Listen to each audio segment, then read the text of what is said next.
Hello guys, അങ്ങനെ കുറേ നാളുകൾക്ക് ശേഷം എനിക്കങ്ങനെ വീട്ടിൽ പോകാനുള്ള ലീവ് കിട്ടി ഗൈസ്. ലീവ് കിട്ടിയ സന്തോഷത്തിൽ കിട്ടിയ ബാഗെല്ലാം പാക്ക് ചെയ്ത് ഒരു 5-5:30 ആയപ്പോൾ ഞാൻ മജസ്റ്റിക്ക് ബസ് കയറി. സാധാരണ ഊബർ വിളിച്ചാണ് പോകാറുള്ളത്, പക്ഷെ ഇത്തവണ ഒരു വെറൈറ്റി ആയിക്കോട്ടെ എന്ന് വിചാരിച്ച് ബസ് കയറി ഉടനെ തന്നെ കിട്ടിയ സീറ്റിൽ കയറിയിരുന്നു. പിന്നെ ഹെഡ്ഫോണും എടുത്ത് വെച്ച് ആരെങ്കിലും സീറ്റ് ചോദിച്ചു വന്നാൽ നമ്മൾ അന്നും കേട്ടിട്ടില്ല. പിന്നെ കുറച്ചു നേരം കാഴ്ചകളൊക്കെ കണ്ട് അങ്ങനെ ഇരുന്ന് പോണ വഴിക്ക് ആലോചിച്ച് കൂട്ടിയതുപോലൊക്കെ തന്നെ സംഭവിച്ച് കറക്റ്റായിട്ട് എനിക്ക് വഴിതെറ്റി ബസ് സ്റ്റാൻഡിൽ കിടന്ന് അങ്ങോട്ടും ഇങ്ങോട്ടും ഓടിക്കളി. പിന്നെ എനിക്കറിയാവുന്ന ഹിന്ദിയും കന്നഡയൊക്കെ മാറ്റി മാറ്റി പറഞ്ഞ് ഒരു വിധത്തിൽ ഞാൻ ബോർഡിംഗ് പോയിന്റ് കണ്ടുപിടിച്ച്. പിന്നെ എന്തോ ഭാഗ്യത്തിന് ഞാൻ അവിടെ ചെന്നപ്പോൾ കറക്റ്റായിട്ട് ബസ് അവിടെ കിടപ്പുണ്ടായിരുന്നു. പിന്നെ ചാടി കയറി. ഞാൻ ബുക്ക് ചെയ്തിരുന്നത് ഗ്രീൻ ബേർഡിൻ്റെ ബസ്സായിരുന്നു.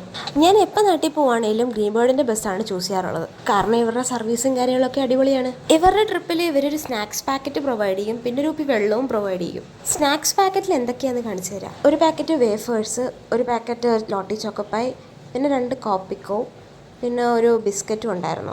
പിന്നെ ഇവർ ഉറങ്ങാൻ വേണ്ടി നമുക്കൊരു ബ്ലാങ്കറ്റും പിന്നെ ഒരു പില്ലോയും പ്രൊവൈഡ് ചെയ്യും. ബസ്സിൽ കയറി കുറച്ച് കഴിഞ്ഞപ്പോൾ തന്നെ എനിക്ക് ഉറക്കം വരാൻ തുടങ്ങി. പിന്നെ ഞാനങ്ങ് കിടന്നുറങ്ങി. ഉറങ്ങി എണീറ്റപ്പോഴത്തേക്കും ഞാൻ കേരളത്തിലെത്തി ആദ്യം കാണുന്നത് മഴയാണ്. ഞാൻ ഉറക്കം എണീറ്റപ്പോൾ ഞാനെന്തോ എറണാകുളത്ത് എത്തിയതേ ഉള്ളായിരുന്നു. പിന്നെ ഇനി സമയമുണ്ടെന്ന് പറഞ്ഞ് പിന്നെയും കയറി കിടന്നുറങ്ങി. പിന്നെ ഞാൻ എണീക്കുന്നത് ചേർത്തല ഇറങ്ങാനുള്ളത് റെഡിയാക്കിയോ എന്ന് ബസ്സിലെ ചേട്ടൻ വിളിച്ച് പറയുമ്പോഴായിരുന്നു. പിന്നെ സാധനങ്ങളെല്ലാം എടുത്ത് റെഡിയായി. ബസ് ഇറങ്ങിയത് വീട്ടിൽ നിന്ന് ആൾ വന്ന് എന്നെ പിക്ക് ചെയ്യാൻ. അപ്പോൾ ഇന്നത്തെ വീഡിയോ അത്രയൊക്കെ ഉള്ളൂ. ബൈ.